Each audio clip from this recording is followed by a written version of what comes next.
કાંતિ કાકા અત્યારે ગાંધીનગર જઈ અને ત્યાં નાટક કરશે, જેમ વાઘ માર્યો એમ પાછા લાઈવ થશે, વિડીયો બનાવશે કે જો હું આવી ગયો, ગોપાલભાઈ ન આવ્યા.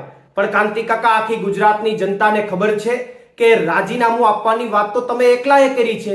માનનીય ગોપાલભાઈએ આખા ક્યાંય પણ ઘટનાક્રમમાં પોતે રાજીનામું આપવાની વાત નથી કરી. એમણે તમને એટલું જ કીધું છે કે તમે 12 તારીખે 12 વાગે રાજીનામું આપી દો તો તમારી ચેલેન્જ સ્વીકારવા તૈયાર. પણ આખી વાતમાં એમણે તો ક્યાંય રાજીનામાની વાત કરી જ નથી.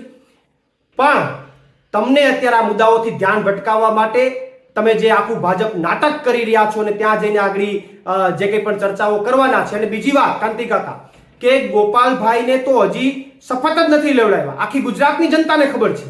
તો કાંતિ કાકા જરા ત્યાં શંકરભાઈ ચૌધરીને જરા એ પણ કહેતા આવજો કે ગોપાલભાઈનું વહેલામાં વહેલી તકે પહેલા તો શપથ કરાવડાવે, પછી બીજી આગળની ચર્ચાઓ કરીશું. અને હા કાંતિ કાકા, ત્યાં એટલું બધું પેટ્રોલ બારીને ગયા છો જુસ્સા સાથે, એમનેમ પાછા ન આવતા હો, એમનેમ ન આવતા. ગુજરાતને મજા નહીં આવે.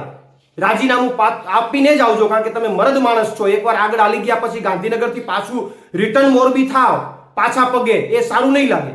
એટલે રાજીનામું આપીને જ આવજો. અને બીજું હું ભાજપને કહેવા માંગુ છું કે તમને કામ કરવામાં તમારું ધ્યાન નથી, જનતાના પ્રશ્નોનું નિરાકરણ કરવામાં તમને રસ નથી.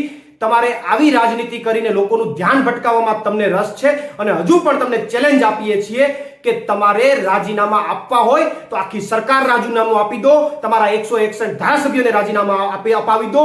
અમે તમારી સામે લડવા માટે તૈયાર છીએ. આ ચેલેન્જ હું ભાજપની સરકારને આપું છું. અને કાંતિ કાકા, ચેલેન્જ બાબતે જરાક તમે પણ વાત કરીને આવજો કે આખી સરકાર રાજીનામું આપી દો.